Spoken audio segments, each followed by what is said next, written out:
qui me laisse très optimiste aujourd'hui pour l'avenir en France et en Europe. Voilà. Donc, premier point, la question européenne. Où est-ce qu'on en est? Alors, de mon point de vue, donc là, je vais vous donner des mauvaises nouvelles.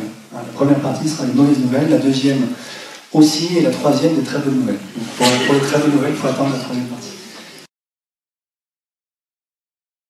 La zone euro est loin d'être terminée et en fait est toujours devant nous. Au fond, nous n'avons fait que coller des rustines, pour prendre une image, sans essayer de venir à la racine du problème.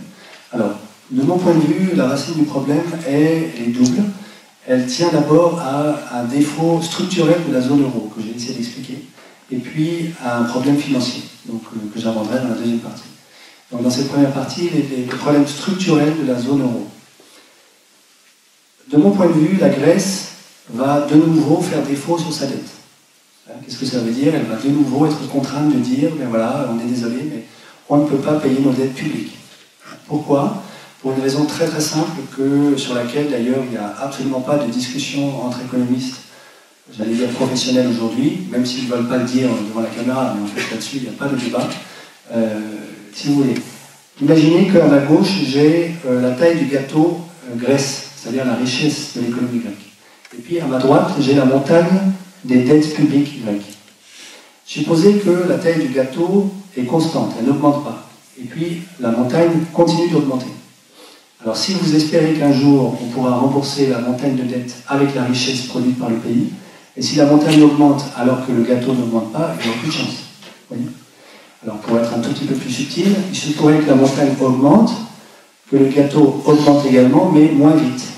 Alors s'il augmente moins vite, déjà c'est perdu. Vous voyez? Pour qu'on puisse un jour payer les dettes, il faut que le gâteau ait une taille qui augmente plus vite que la montagne des dettes. Ça va? Bon.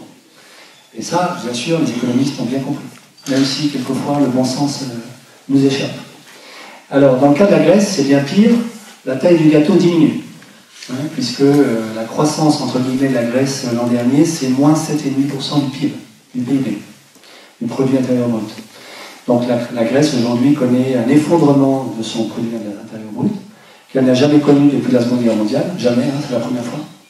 Et elle est en train de plonger dans la situation d'un pays, à mon avis, hein, d'Afrique subsaharienne, le Tchad typiquement. Vous savez qu'à Athènes aujourd'hui, il y a 200 000 personnes qui ont quitté Athènes parce qu'elles ne peuvent plus y vivre. Alors qui pour aller carrément quitter le pays? Donc il y a eu pas mal de Grecs qui ont quitté la Grèce. Il y a un flux assez important vers l'Australie. Bon, ne me demandez pas pourquoi les Grecs vont en Australie. Mais voilà. Et puis les autres pour aller cultiver les champs quand ils en ont à la campagne, pour ceux qui savent faire. Donc ça vous dit l'état dans lequel se trouve la population athénienne. Dans les pharmacies et les hôpitaux d'Athènes, aujourd'hui, on ne trouve plus de médicaments. Voilà. C'est comme dans une grande capitale d'Afrique subsaharienne. Vous allez à l'hôpital, vous payez le médecin, et il faut que vous achetiez vous-même les médicaments sur le marché noir. Parce qu'il n'y en a pas à l'hôpital. Bon. C'est ça la Grèce aujourd'hui. Hein. Et le gâteau grec, si vous voulez, les ressources pour créer de la richesse en Grèce, c'est essentiellement du tourisme et du transport maritime. C'est tout. Il n'y a pas véritablement d'industrie en Grèce. Bon. Il n'y a pas non plus véritablement d'administration publique digne de ce nom au sens où nous en connaissons une, nous, en France. Hein. La Grèce n'a pas eu la chance, entre guillemets, d'avoir Napoléon Ier. Et donc, au fond, c'est aussi une des raisons pour lesquelles elle a tant de mal à lever des impôts, c'est que, en gros, l'administration fiscale grecque est très très très défaillante. D'autant que les inspecteurs des impôts sont les premiers fonctionnaires grecs à qui on a infligé des réductions de salaire. Donc évidemment, ils n'ont plus tellement envie de travailler. Voilà. Alors tout ceci vous explique que le marasme grec est total. De mon point de vue, aujourd'hui, on a détruit la société grecque et il lui faudra une génération pour se reconstruire et pour sortir de la misère. Malheureusement, mutatis mutandis, on pourrait quasiment dire autant du Portugal. C'est moins dramatique, mais quand même, le Portugal est en train de plonger également. Pour l'Espagne, c'est moins évident. L'Espagne est sur le bord du précipice, si je puis dire. Alors, quel est le signal qui permet de... signal un peu objectif, hein, parce que là, je vous fais une peinture un peu apocalyptique de ce que vit la Grèce, mais certains économistes... vous voyez, par exemple, il y a une statistique qui est un peu effrayante, le taux de suicide en Grèce a augmenté de 100% en un an, en 2010. Alors quand je dis ça à mes collègues, ils me répondent, ben oui, mais c'était le plus faible d'Europe. C'est pas une raison. C'est parce que c'était le plus faible d'Europe qu'il est légitime qu'il augmente de 100% en un an. Oui. Alors, bon, n'empêche qu'il y a un critère sur lequel les économistes frémissent, même ceux qui ont le moins de sens commun, qui est le niveau général des prix. Alors, en Grèce, le niveau général des prix aujourd'hui baisse. Alors, vous pourriez me dire, a priori, bah, c'est une bonne nouvelle, c'est moins cher. Mais en fait, pas du tout. C'est pas du tout la même chose que lorsque vous avez des soldes au supermarché d'à côté. Le niveau général des prix qui baisse, aucun d'entre nous ici, probablement, n'a connu ça en France, puisque la dernière fois, c'était dans les années 30, ou très peu d'entre nous dans cette salle. C'est une très mauvaise nouvelle. Pourquoi? Parce que lorsque le niveau général des prix commence à baisser, tout le monde s'arrête. Pourquoi? Parce que si je suis un ménage et que je veux, par exemple, acheter un appartement, je me dis, bah, je vais attendre demain parce que ce sera moins cher. Si je suis une entreprise et que je veux investir, je me dis, bah, je vais investir demain, ça me coûtera moins cher également. Tout le monde attend. Le lendemain, les prix ont baissé, et là, je me dis, bah, j'ai bien fait d'attendre, donc je vais attendre un jour de plus. Et puis j'attends encore un jour. Et de cette manière-là, bon, c'est une image, hein, mais quand même, je crois que ça aide bien à comprendre, l'économie se met à s'attendre elle-même, et le moteur économique s'arrête, se met en panne. Bon, il n'y a plus de croissance, le chômage monte tranquillement, et les prix ne montent plus. Donc ça, c'est ce qu'on appelle la déflation, et c'est une très très mauvaise nouvelle. Alors, un pays qui est plongé dans la déflation depuis de nombreuses années maintenant, c'est le Japon. Le Japon a connu, au début des années 1990, une espèce de grande répétition générale de la crise du subprime, de notre crise à nous. Donc chez nous, c'était en 2007-2008. Au Japon, c'était en 90. La grande différence, c'est que la finance au Japon n'avait pas réussi à transformer cette crise en une crise mondiale. J'expliquerai tout à l'heure comment et pourquoi, dans mon deuxième point. Donc en 90, le Japon a implosé tout seul, silencieusement, dans son coin, et n'a pas impacté le reste du monde, heureusement, à l'époque. Il n'empêche que, à ce moment-là, il est tombé dans ce qu'on peut appeler donc, la déflation, les prix ont arrêté de monter, tout le monde s'est mis à s'attendre mutuellement, et le Japon ne sait pas comment sortir de ce piège. D'ailleurs, dans les années 30, toute l'Europe était plongée là-dedans, les États-Unis aussi, et on n'a pas su davantage comment en sortir. Ce qui nous en a fait sortir, malheureusement, c'est la guerre. Donc ça, c'est un vrai, je veux dire, c'est un vrai traumatisme. C'est la raison pour laquelle beaucoup d'économistes aux États-Unis préconisent la politique que mènent aujourd'hui les États-Unis, que je vais décrire tout à l'heure, parce qu'ils ont très très peur de la trappe déflationniste, de la déflation. Nous, en Europe, c'est assez paradoxal, il y a des politiques et des économistes qui ne croient pas que la déflation soit possible. Pourtant, ils voient bien que la Grèce est dedans, mais voilà. Ils se disent, ils ne croient pas, si vous voulez, au phénomène que j'essaie de vous décrire et au caractère irréversible, à vue humaine, de la trappe déflationniste. C'est-à-dire quand on leur dit, vous savez, la déflation, on sait quand on y rentre, personne ne sait quand on en sort, ils ne croient pas. Ce qu'ils ont en tête, c'est le schéma du plongeur dans la piscine. C'est-à-dire, moi, ce qu'ils me disent, c'est, eh bien, on va imposer un ajustement structurel extrêmement dur et violent, ça ils en sont conscients, à l'Espagne, au Portugal, à la Grèce, à l'Italie, bon, éventuellement à la France aussi. Et puis, lorsque les salaires espagnols, ou portugais, ou grecs, ou italiens seront au niveau des salaires chinois, ou vietnamiens, eh bien, nos investisseurs iront investir en Espagne et au Portugal. Et là, les usines vont monter du sol, et ça va être l'Eldorado. Et alors là, c'est l'image du plongeur dans la piscine, parce qu'ils se disent, ben, il faut que l'économie espagnole, grecque ou portugaise descende suffisamment profond au fond de la piscine, et quand elle touchera le fond, sous-entendu quand on sera compétitif avec les Chinois, mais là, elle va rebondir. Soit à quoi je réponds, ben, vous savez, moi je me suis noyé dans une piscine quand j'étais petit, donc je sais ce que c'est. Quand le plongeur touche le fond de la piscine et qu'il est noyé, ben, il meurt au fond de la piscine. Il ne rebondit pas. Ça, c'est l'imaginaire, le rebond. Alors, on a un vrai... Donc, là, je fais exprès d'utiliser des images, hein, mais tout ça peut se traduire en termes techniques. Il y a un vrai débat là-dessus, c'est est-ce que faire plonger le plus profond possible le noyer au fond de la piscine lui permettra de rebondir? Moi, je ne crois pas. Ça casse la société, ça casse l'économie, et après, il ne faut pas la ressusciter par un coup de baguette magique sous prétexte que les salaires sont bas. Je donne un exemple en Espagne, actuellement, parce qu'il y a quelques étudiants parmi vous, les étudiants ingénieurs espagnols les plus brillants quittent l'Espagne. Ils vont pour les uns en Allemagne, donc ils apprennent l'allemand à toute vitesse, puis les autres vont en Amérique latine, parce qu'au moins il y a du boulot en Amérique latine. Hein, vous savez que la moitié des jeunes en Espagne aujourd'hui sont au chômage, la moitié, 50% au moins, 55% peut-être même. Et un quart de la population active en Espagne est au chômage. Et donc j'ai discuté l'été dernier avec l'équivalent, si vous voulez, des ingénieurs des ponts en Espagne. Un jeune garçon chrétien qui me disait, voilà, avec toute ma promo, on a discuté, qu'est-ce qu'on fait? Mais ils sont tous partis. Et lui, il est resté parce que sa femme, espagnole, catholique, lui a dit, mon coco, on s'est mariés, on reste en Espagne. Grâce à sa femme, il est resté. Et au passage, ils se sont posés aussi une autre question avec ses camarades de promo, qui était, est-ce qu'on vide notre compte en banque? Parce qu'au fond, les banques espagnoles ne sont pas sûres. Et ça, c'est vrai, il a bien raison. Je vais en dire 2 mots tout à l'heure. Est-ce qu'on vide notre compte en banque? Et là, de nouveau, c'est son épouse qui lui a dit, non, non, non, nous, on est solidaires de l'Espagne. Si tout le monde se met à vider son compte en banque, nos banques sont en faillite. Donc nous, on va laisser notre argent dans notre compte en banque. Et on assumera solidairement ce qui va se passer en Espagne. Oui. Donc c'est très courageux. Mais la plupart des jeunes espagnols ne sont pas aussi courageux que ça. On peut les comprendre aussi. Hein. Je ne suis pas du tout en train de dire qu'il y a des leçons à donner aux jeunes espagnols. Hein. J'essaie de vous faire sentir un peu ce que vit l'Espagne aujourd'hui.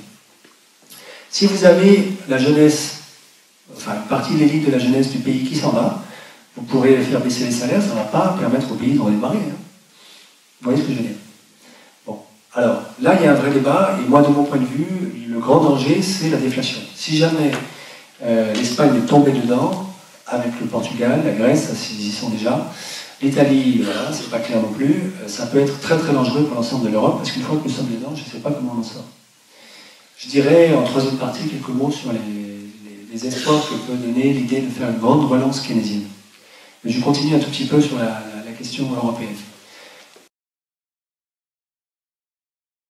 Un mot sur la responsabilité des États dans ces affaires-là, puisque les médias nous ont beaucoup répété qu'au fond, les Grecs étaient un peu des tricheurs et que s'ils souffrent, c'est quand même un peu de leur faute, voilà, et qu'il n'y a pas trop à s'apitoyer sur le sort des Grecs. Alors, moi, je ne suis pas du tout d'accord avec cette lecture-là. La Grèce est entrée dans la zone euro en 2001, et c'est vrai qu'à l'époque, elle a falsifié ses comptes publics. Ça, c'est vrai. Et elle l'a fait avec l'aide d'une banque américaine qui s'appelle Goldman Sachs, qui lui a aidé en fait à maquiller ses comptes pour donner l'impression qu'elle vérifiait les critères de Maastricht, alors qu'elle ne les vérifiait pas. Et voilà. Sauf que Eurostat, qui est l'équivalent européen de l'INSEE, à Luxembourg, qui est constitué de gens tout à fait compétents, a très bien vu la ficelle. Et a dit à l'époque, en 2001, attention, attention, les comptes grecs sont faux. Et la Commission européenne n'a rien dit, elle a fermé les yeux. La France n'a rien dit non plus, et l'Allemagne non plus. La Grèce est même le seul pays dont nous, la France, nous ayons soutenu l'entrée dans la zone euro. Pour tous les autres, on s'est abstenu prudemment en disant on n'est pas sûr que ce soit le bon moment. Alors pour la Grèce, par contre, c'était le bon moment, il fallait y aller. Alors que Eurostat venait nous dire que les comptes étaient faux. Alors je me suis posé pendant un bon moment la question de savoir pourquoi nous avions été si pressés d'accueillir la Grèce et pourquoi nous avons fermé les yeux. Alors, je vous avoue que j'ai demandé à un commissaire européen qui était à l'époque à la Commission européenne en 2001 et qui m'a dit qu'elle, je te jure que je ne savais pas que les comptes grecs étaient faux. Je veux bien le croire. Il n'empêche qu'il devait quand même y avoir quelques commissaires européens qui étaient au courant. Lui, peut-être, ne le savait pas. Mais d'autres, manifestement, devaient le savoir. Je ne peux pas imaginer qu'ils ne le savaient pas.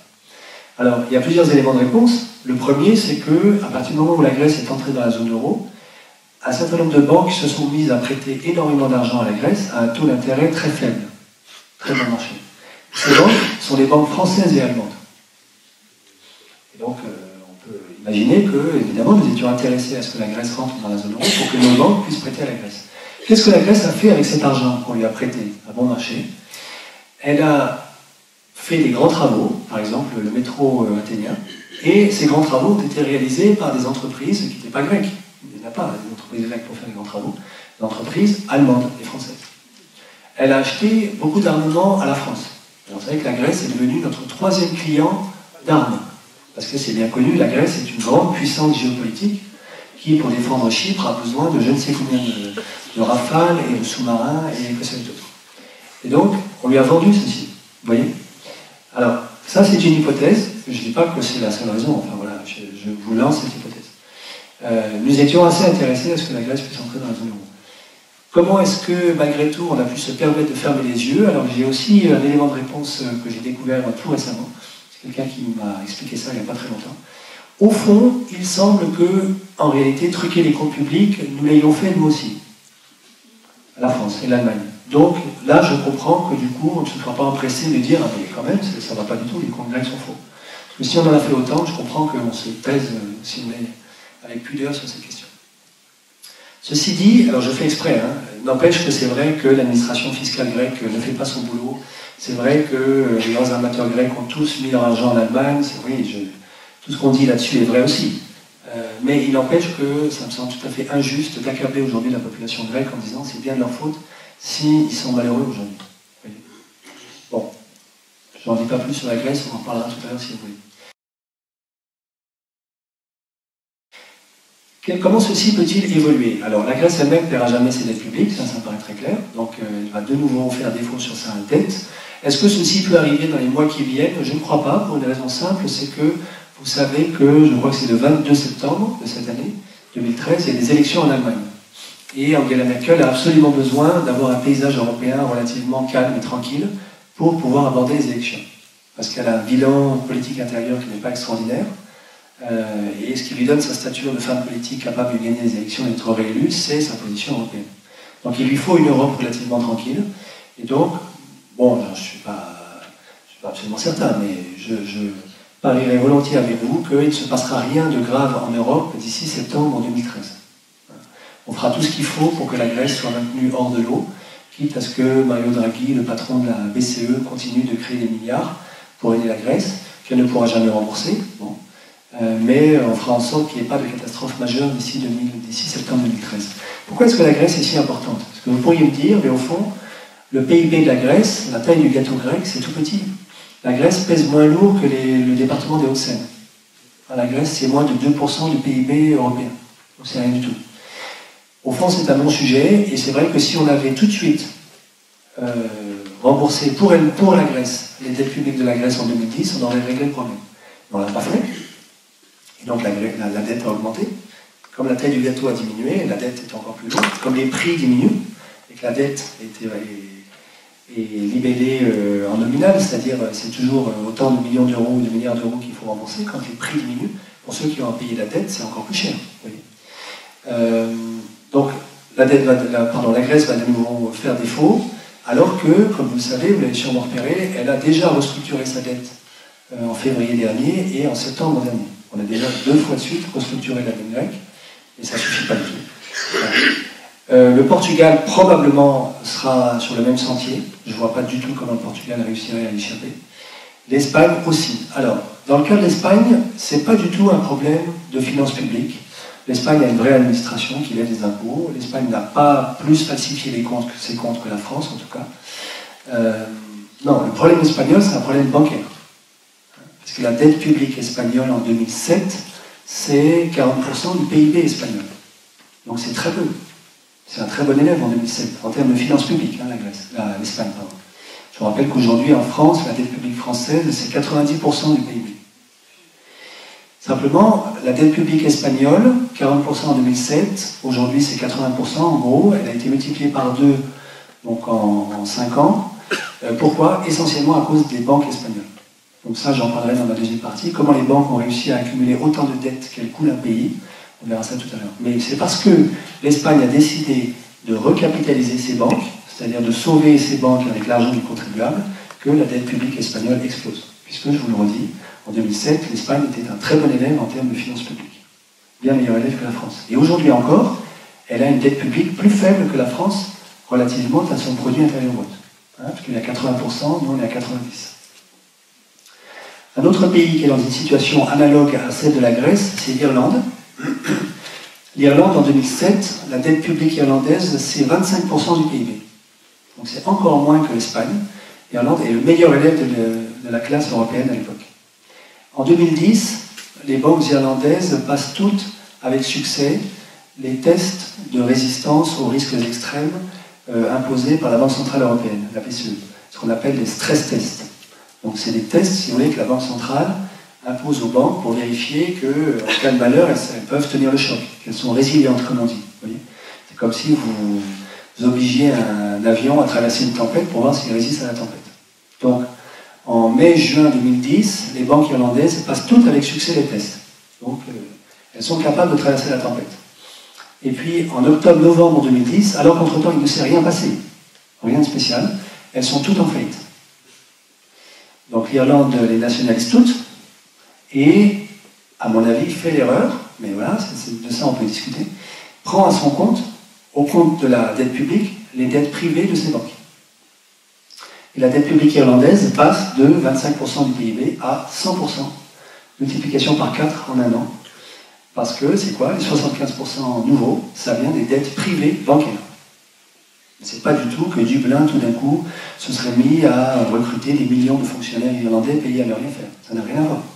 C'est simplement qu'on a fait porter sur le dos du contribuable le poids des dettes privées bancaires irlandaises. C'est tout. Et depuis lors, l'Irlande essaye de s'en sortir. Grâce à quoi? L'Irlande non plus, c'est pas un grand territoire industriel, c'est essentiellement grâce au dumping fiscal, parce que l'Irlande, comme vous le savez, est un paradis fiscal. Ce qui, à mon avis, n'est pas une bonne trajectoire de sortie de crise pour l'Irlande. Mais voilà, c'est comme ça que pour l'instant, elle entend s'en sortir. Troisième exemple, l'Islande, toute petite, 320 000 habitants, qui n'est pas dans l'Union européenne, qui n'est pas dans la zone euro, et au fond, ça lui réussit, parce que vous allez voir, elle a réagi complètement différemment. L'Islande aussi a vu la totalité de son secteur bancaire imploser en vol en 2010. Donc ces trois plus grosses banques étaient toutes en faillite, et elles avaient accumulé 7 fois le PIB islandais de dettes privées, bancaires. Donc l'État islandais les nationalise, et se pose la question, est-ce qu'on reprend à notre compte les dettes privées de nos banques? Et le président d'Islande de l'époque demande à faire un référendum pour poser la question aux Islandais. Au fond, il dit, si on reprend à notre compte les dettes de nos banques, ça va endetter les Islandais pour plusieurs générations, donc c'est quand même eux les premiers concernés, on leur pose la question. Et le premier référendum donne non à 95%, les Islandais refusent de rembourser. Alors, plus précisément, ils refusent de rembourser les dettes des banques islandaises qui sont dues à des non-résidents. À des non-résidents islandais. Et il se trouve que ces créanciers non-islandais sont majoritairement des Britanniques et des Hollandais. Alors évidemment, ça rend les relations diplomatiques avec l'Union européenne très compliquées. Jusqu'alors, l'Islande était candidate pour entrer dans l'Union européenne, mais évidemment, Bruxelles a fait comprendre très clairement que si elle ne remboursait pas la totalité de ses dettes dues à des créanciers de la zone euro, ou de l'Union européenne en tout cas, elle n'avait aucune chance de pouvoir entrer dans l'Union européenne.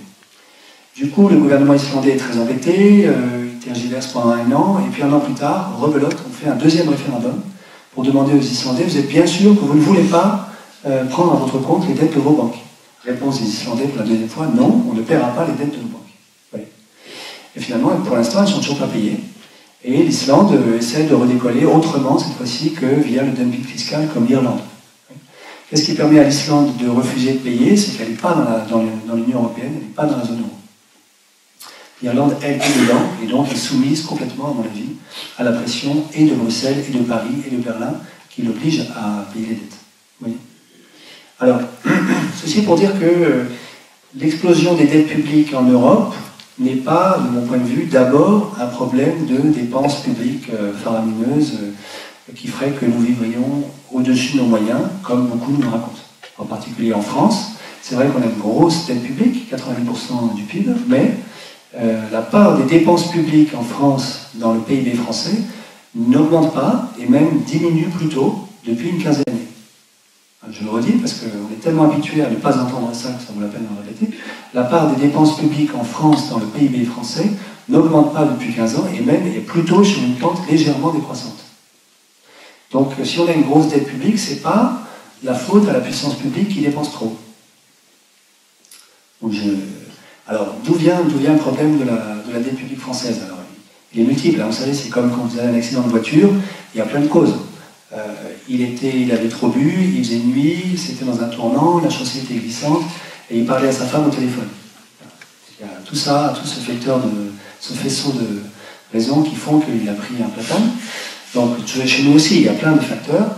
Il y en a un dont vous avez peut-être entendu parler, qui a été très discuté, et sur lequel je crois que ça vaut la peine qu'on réfléchisse, qui est en gros la pratique qui a été mise en place dans les années 70, qui consistait à obliger l'État français à se financer exclusivement sur les marchés financiers. Et donc à payer un taux d'intérêt sur la dette. Si la France, depuis les années 70, n'avait pas eu de taux d'intérêt à payer sur sa dette, la dette publique française aujourd'hui serait inférieure à 30% du PIB français. La différence, donc de 30 à 90%, et 60% de différence, c'est simplement le paiement du service de la dette. Donc les taux d'intérêt que nous versons aux créanciers de la dette publique française, qui pour une bonne part Et ça, c'est une spécificité française qui, pour une bonne part, ne sont pas des Français. 2/3 de la dette publique française sont détenus par des non-résidents. Alors vous me direz, mais comment est-ce qu'on aurait pu s'endetter sans payer de taux d'intérêt? Ben, c'est ce qu'on faisait jusqu'au début des années 70, grâce à ce qu'on a appelé les avances du Trésor. Le Trésor français faisait des avances, pardon, la Banque de France faisait des avances au Trésor, les avances au Trésor, de la Banque de France au Trésor, qui étaient des avances à taux nul. Alors c'était des prêts. Hein, la Banque de France faisait fonctionner la planche à billets, elle prêtait au Trésor à taux nul, et le Trésor remboursait au fil de l'eau. Mais la grande différence, c'est que c'est à taux nul. On a décidé, en gros, au cours des années 70, notamment via la loi de 1973, en fait, on a exagéré l'importance de cette loi, puisqu'elle ne dit pas formellement qu'il est désormais interdit de faire des avances au Trésor. C'est pas ce qu'elle dit. Elle rend la procédure plus compliquée, mais elle ne l'interdit pas. Donc au fond, le gouvernement aurait pu décider de continuer, mais ils se sont abstenus. Et c'est en partie ça quand même, je veux dire, ça c'est les chiffres, qui fait qu'on a une dette énorme aujourd'hui. 90%, est-ce que c'est très très grave? Historiquement, c'est la limite rouge au sens où, sur le siècle dernier, on ne connaît pas de pays qui ait dépassé les 90% en temps de paix et qui n'ait pas fait défaut dans les années qui ont suivi. Excusez-moi. Donc ça ne veut pas dire, je ne suis pas en train de dire qu'il y a une loi écrite dans le ciel qui dirait attention, attention, on a dépassé les 90%, donc on va forcément faire défaut. C'est pas ce que je dis, mais simplement on constate empiriquement que à partir de 90, on entre dans les zones rouges qui probablement deviennent dangereuses pour nous tous. Juste un mot là-dessus également, vous avez sûrement entendu parler du fait que nous empruntons aujourd'hui sur les marchés financiers à des taux très faibles. En particulier, au début de l'année 2012, on a eu cette situation incroyable de pouvoir emprunter à des taux d'intérêt négatifs. Ça veut dire que les créanciers, les investisseurs, alors qui sont les investisseurs? C'est des riches épargnants, des fonds de pension, des assureurs, etc., des banques centrales, d'autres banques centrales, qui achètent de la dette publique française, ont accepté de nous prêter à un taux d'intérêt négatif. Ça veut dire qu'ils acceptaient de payer pour pouvoir acheter de la dette publique et donc prêter à la France. Ce qui est quand même très très paradoxal. Ça ne s'est jamais vu dans notre histoire.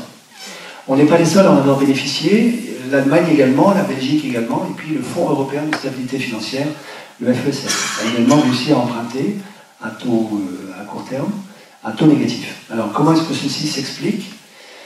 C'est pas tout d'un coup un accès de générosité des marchés financiers pour la France, rassurez-vous. Ça n'a rien à voir. C'est lié au fait que les investisseurs internationaux ont absolument besoin d'avoir de l'euro dans leur portefeuille. Pourquoi? Parce qu'ils savent que le dollar américain ne vaut pas grand-chose, dans la mesure où les États-Unis, eux non plus, ne pourront pas rembourser leur dette. En fait, tout le monde le sait, la dette américaine est trop grosse, mais il se trouve que comme le dollar est une devise universelle, pour l'instant, tout le monde continue de demander du dollar, parce que, si vous voulez, c'est auto-validant comme situation. C'est-à-dire que tout le monde a du dollar, donc tout le monde veut du dollar. Bon. Il n'empêche que les investisseurs veulent pouvoir diversifier les devises dans lesquelles sont libellés leurs portefeuilles, et donc ont absolument besoin d'avoir de l'euro. Donc ils disent, nous on veut l'euro. Et puis par ailleurs, ils veulent aussi avoir de la dette publique. Pourquoi? Parce que jusqu'à une date récente, la dette publique c'était quand même ce qui paraissait le plus sûr, surtout la dette publique européenne. Jusqu'à une date récente, si on vous avait parlé un jour d'une faillite d'un État européen, vous auriez souri quand même. Bon. Donc les investisseurs se disent, on veut de la dette européenne en euros. Évidemment, ils ne veulent plus prêter à la Grèce, à l'Espagne, au Portugal, à l'Italie. Donc qu'est-ce qu'il leur reste? Il leur reste les gros pays qui émettent, l'Allemagne et la France, et puis la Belgique. Il se trouve qu'elle a émis pas mal au début de l'année dernière, donc ils ont aussi prêté à la Belgique. Alors, pourquoi est-ce qu'ils prêtent à taux négatif? Pour y dire, mais s'ils veulent vraiment juste de l'euro, il leur suffirait d'avoir de l'euro, du cash, si vous voulez, de la liquidité dans une banque. Alors ça ne leur apporte rien, mais ça ne leur coûte rien non plus. Alors que là, acheter de la dette à taux négatif, ça coûte. C'est-à-dire qu'ils vont devoir payer le coupon, si vous voulez, les taux d'intérêt négatifs. Alors pourquoi est-ce qu'ils font ça? Parce qu'ils pensent que le secteur bancaire européen peut faire faillite. Pourquoi? Parce que si j'ai des euros, des liquidités dans une banque européenne, par exemple française, que cette banque fait faillite, je perds des euros. Si j'ai un titre de dette publique dans une banque française qui fait faillite, la banque disparaît, mais le titre de dette publique ne disparaît pas. Je peux le revendre. Donc je n'ai pas tout perdu. Et si je pense qu'il y a une probabilité importante pour que les banques fassent faillite, ben, j'ai intérêt à acheter des titres de dette publique plutôt qu'à avoir des euros. Et donc le taux d'intérêt négatif dont nous avons bénéficié en début d'année 2012, qui a été interprété par certains comme une espèce d'état de grâce, en réalité c'est un très très mauvais signal. Ça veut dire que les investisseurs internationaux, qui ne sont pas idiots, savent que notre secteur bancaire européen peut faire faillite. Et que s'il fait faillite, ça va faire très mal en Europe. Oui. Et donc ils se prémunissent. Ils achètent de la dette publique et ils sont même prêts à payer pour avoir de la dette publique. Oui. Européenne, en euros. Malheureusement, cet accès de mansuétude a fait que, aujourd'hui, lorsqu'on dit, je ne suis pas le seul à le dire, hein, mais lorsque quelques économistes disent, mais on pourrait peut-être songer à renationaliser la dette publique française, hein, plutôt que de dépendre des marchés financiers, ce qui est très dangereux, on pourrait peut-être faire un grand emprunt. Eh bien, Bercy, pour ne pas les nommer, les hauts fonctionnaires de Bercy répondent, vous êtes complètement... vous êtes très très vieux jeu, les grands emprunts, ça c'est Giscard en 76, vous voyez, la sécheresse, l'emprunt sécheresse. Bon. Et ça, mon garçon, il faut atterrir dans la vie moderne. Aujourd'hui, ce qui est moderne, c'est le marché financier. Donc, en plus, ils sont gentils avec nous, on n'a aucune raison de ne pas emprunter sur les marchés. Sauf que c'est extrêmement dangereux. D'abord, ils sont gentils aujourd'hui avec nous parce qu'ils pensent que les banques vont faire faillite, ce qui n'est quand même pas une bonne nouvelle. Et ensuite, c'est pas parce qu'ils sont gentils avec nous aujourd'hui qu'ils ne peuvent pas être très méchants demain matin. Alors j'explique ça en deux mots. C'est ce qu'on appelle, c'est un phénomène très connu, qu'on appelle le phénomène des taches solaires. Vous avez peut-être déjà entendu parler. Supposez que demain soir, au journal de 20h, M. Pujadas dise, avec un air très sérieux, mesdames et messieurs, l'heure est grave, demain matin, le cours de l'euro va s'effondrer. Pourquoi? Parce que cet après-midi, on a vu des taches à la surface du Soleil. Des astrophysiciens de Saclay ont vu des taches à la surface du Soleil. Alors vous, comme vous venez aux soirées de l'espace scintillaire, vous savez qu'il n'y a aucune relation entre les taches sur le Soleil et le cours de l'euro. Et donc vous vous dites, ce brave Pujadas a raté l'occasion de se taire. Mais vous y réfléchissez à deux fois, surtout si vous êtes trader. Supposez que vous soyez trader et que vous ayez dans votre portefeuille des euros. Alors vous vous dites, moi je suis intelligent, puisque je vais aux conférences de l'espace scintillaire, mais il y a beaucoup de gens qui regardent le journal de 20h, et si on ne peut plus croire ce qui se dit au journal de 20h aujourd'hui, à qui va-t-on pouvoir se fier dans ce pays? Donc tous ceux qui ont vu Pujadas croient que demain l'euro va s'effondrer, et donc s'ils ont des euros, ils vont vendre l'euro demain matin, à la première heure, pour ne pas perdre de l'argent. Et moi qui ai des euros dans mon portefeuille, qu'est-ce que j'ai de moins idiot à faire du coup? Je vais vendre moi aussi, tout en me disant, ils sont bien bêtes de croire les âneries que raconte Pujadas. Oui. Donc, je me dis un malin et demi, et demain matin, aux aurores, je vends massivement tout ce que j'ai, pour ne pas perdre. Et ce faisant, je contribue moi-même à la panique sur les marchés financiers, les marchés d'échange, et l'euro s'effondre. Et le lendemain soir, Pujadas pourra nous dire, tout sourire, mesdames et messieurs, je vous l'avais bien dit, on a vu des taches hier à la surface du Soleil, et le cours de l'euro s'est effondré. Alors ça, c'est ce qu'on appelle une prophétie auto-réalisatrice. Il suffit que quelqu'un dise quelque chose, fût-ce une ânerie, pas possible. Si sur les marchés, il y a suffisamment de gens qui sont convaincus que les autres vont le croire, ils ne peuvent pas lutter tout seuls contre le marché. Il est impossible d'avoir raison seul contre le marché. Donc même si vous pensez que c'est une ânerie, si vous êtes sur les marchés, vous êtes obligé de faire comme si vous pensiez que c'était vrai. Donc même si vous pensez que les taches sur le Soleil n'ont rien à voir avec le cours de l'euro, si vous croyez que les autres vont le croire, vous êtes obligé d'agir comme si vous pensiez vous aussi que c'est vrai. Vous voyez?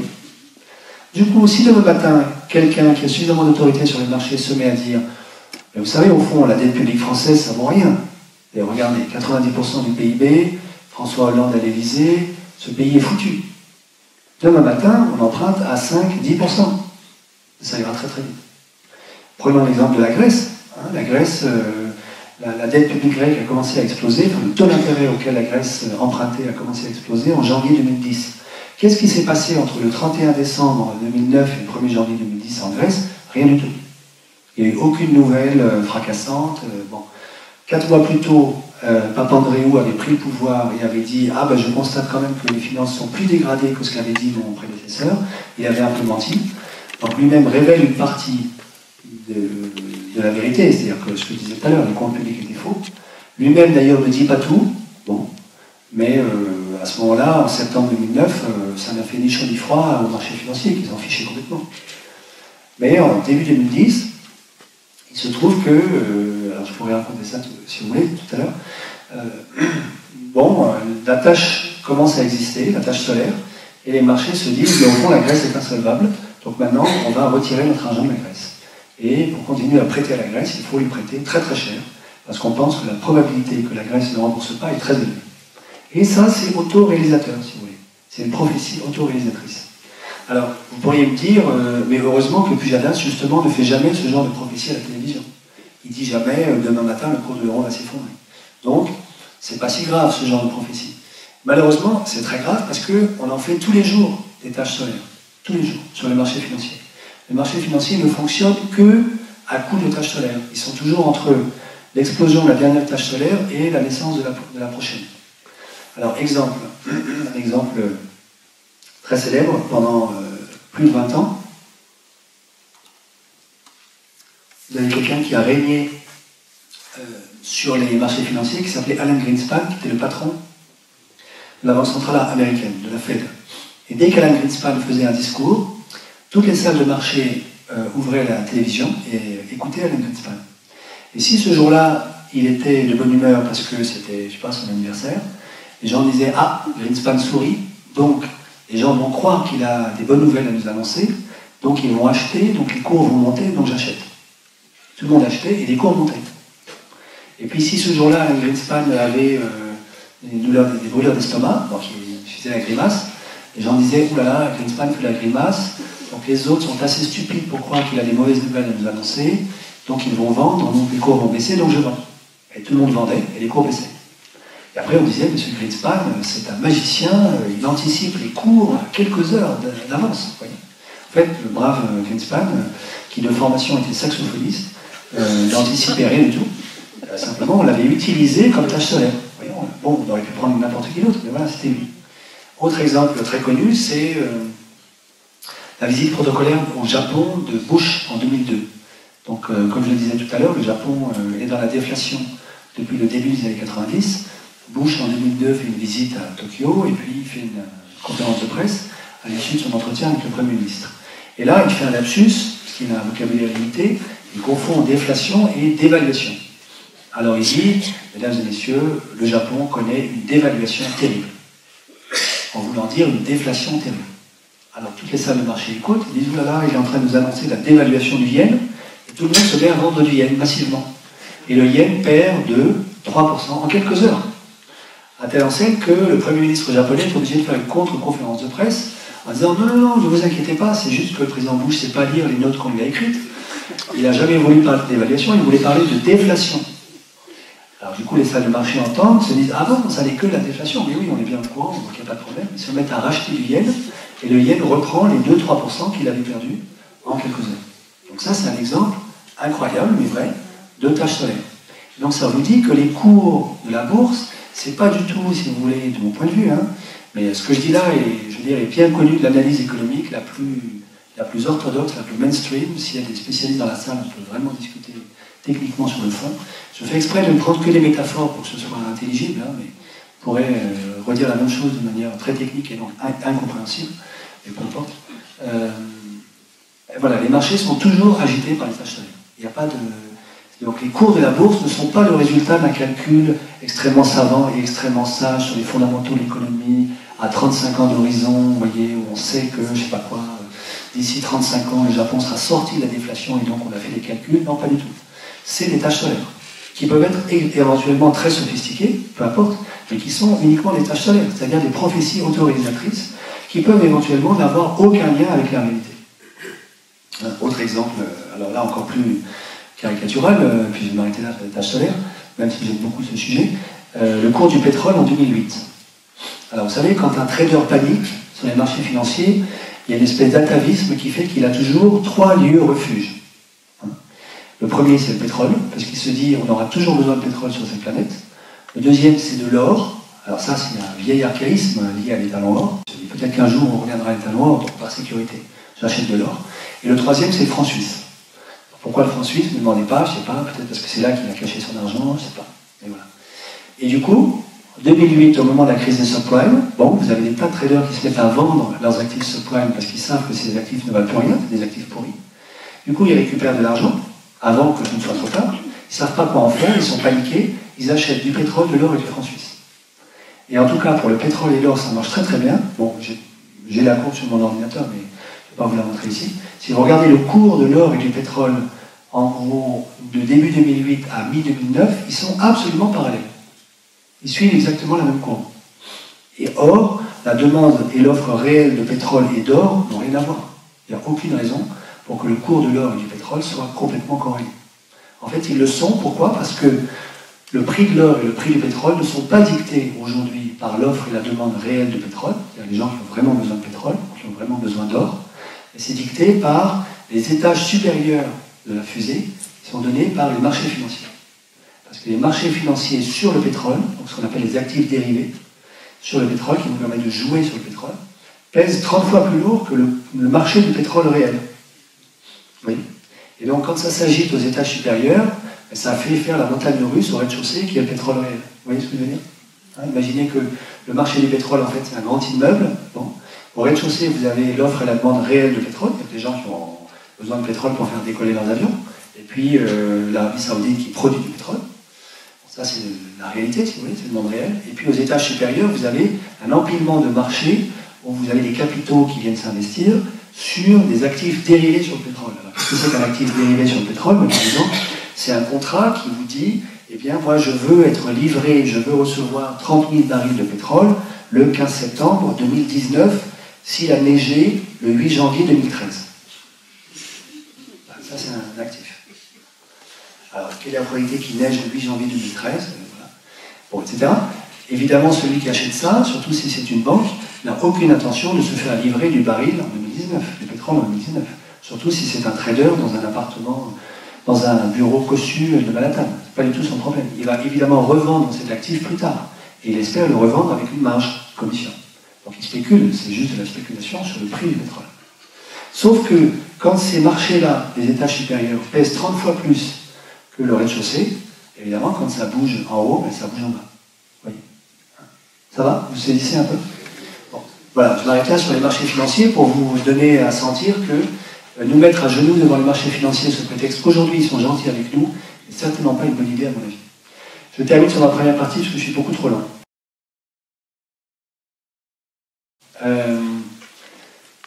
La zone euro. Alors, je vous ai décrit un petit peu donc, les difficultés des pays qui sont particulièrement en détresse aujourd'hui. Globalement, si je regarde l'ensemble de la zone, au moment où on a construit la zone, les économistes des années 90 espéraient que le fait d'avoir une monnaie unique permettrait une convergence des économies. C'est-à-dire, ils ont rêvé que, en gros, la Grèce converge vers l'économie allemande, comme le Portugal ou la France, bon, avec comme modèle l'économie allemande. Et ils se sont dit, ben, on va forcer la convergence en donnant un marché unique et une monnaie unique à tout le monde. Comme ça, tout le monde sera à la même enseigne, tout le monde aura la même inflation, en gros, tout le monde aura les mêmes taux d'intérêt, bon, il faudra ramer ensemble. Ce qu'on observe depuis la création de la zone euro, c'est une divergence accrue entre les pays de la zone. En gros, en deux sous-zones, la zone euro nord, industrialisée, donc ça c'est Autriche, Pays-Bas, Allemagne, Finlande, et la zone euro sud, qui se désindustrialise à grande vitesse, France, Espagne, Italie, Portugal, Grèce. Alors qu'est-ce qui fait vivre la zone du sud? C'est davantage les services. Nous on est très bon dans un certain nombre de services hospitaliers, etc. Et puis l'agroalimentaire. Mais de moins en moins l'industrie manufacturière, de moins en moins. Et donc il y a si vous voulez, deux modèles économiques complètement divergents qui se sont installés et qui se séparent l'un de l'autre. La distance grandit avec le temps, au lieu de se réduire. C'est-à-dire que les pays du Nord continuent de s'industrialiser, l'Allemagne continue de construire sa croissance sur ses exportations de biens manufacturés, en particulier de machines-outils, et nous les Français, par exemple, nous continuons de nous désindustrialiser. Et donc, au lieu qu'on ait une convergence facilitée par la zone euro, on a une divergence. Et ça, aujourd'hui, quand même, les économistes finissent par reconnaître que ça pose un problème majeur à la zone euro. On ne voit pas du tout, en tout cas moi je ne vois pas, comment on pourrait refaciliter aujourd'hui la convergence. Et s'il n'y a pas de convergence, à un moment ou à un autre, ce sera très très difficile de maintenir l'unité monétaire dans la zone euro. Parce qu'on va continuer à avoir des déficits de balance commerciale de plus en plus important dans les pays du Sud. Pourquoi? Parce que comme nous ne produisons plus les produits manufacturiers dont nous avons besoin, nous les importons des pays du Nord, en particulier d'Allemagne. Bon. Et donc nous allons avoir des déficits commerciaux grandissants. Bon, je ne vois pas structurellement comment on pourrait s'en sortir. Vous voyez? Alors, en fait, ce que je dis là, maintenant, est à peu près admis de la plupart des économistes mainstream.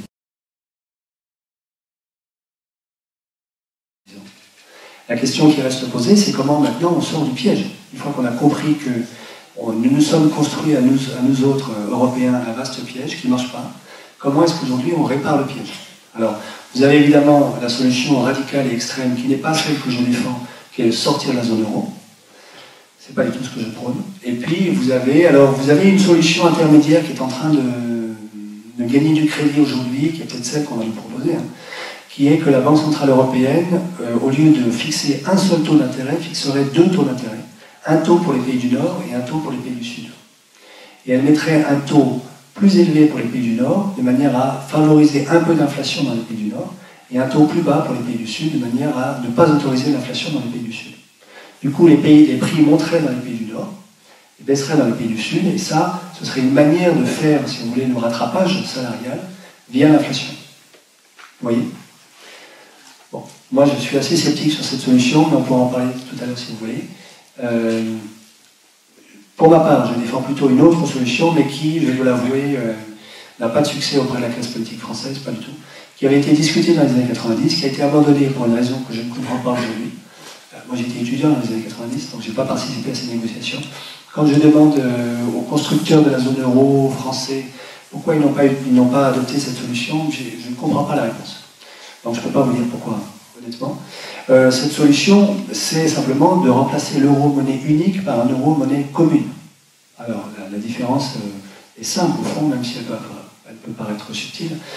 Nous gardons l'euro pour toutes les transactions hors de la zone euro, donc par exemple pour acheter du pétrole, ou autre chose, et nous revenons à des monnaies nationales, des devises nationales à l'intérieur de la zone euro. Donc dans les transactions entre Allemands et Français, par exemple, on fait une dévaluation de l'euro-franc, si vous voulez, par rapport à l'euro-mark. Même chose en Grèce, même chose en Espagne, même chose en Italie. Par contre, dès qu'il s'agit de faire des transactions hors zone euro, on garde l'euro d'aujourd'hui. Ça ne change rien. Vous voyez.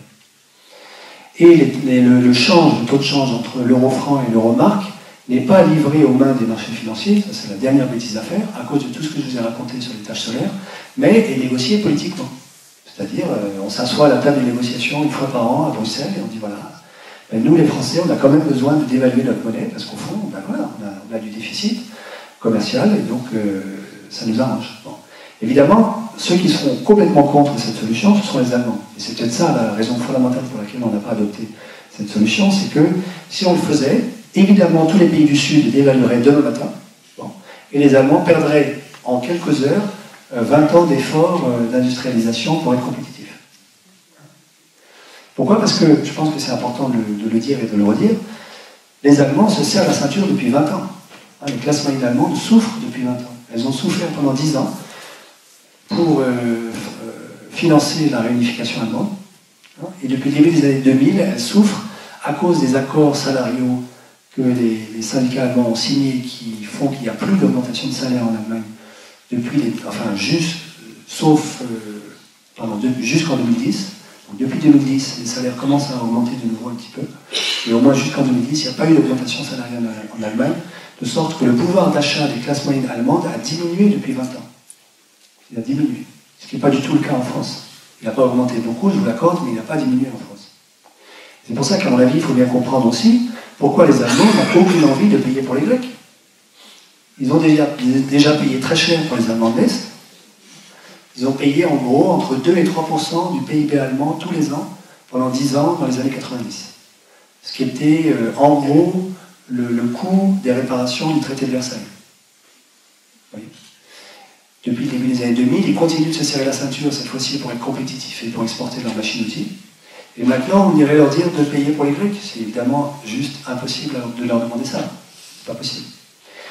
Alors, j'en profite à ce niveau-là de la discussion pour dire, évidemment, il y a une autre grande solution à tous les problèmes que j'évoque, qui est le fédéralisme budgétaire européen.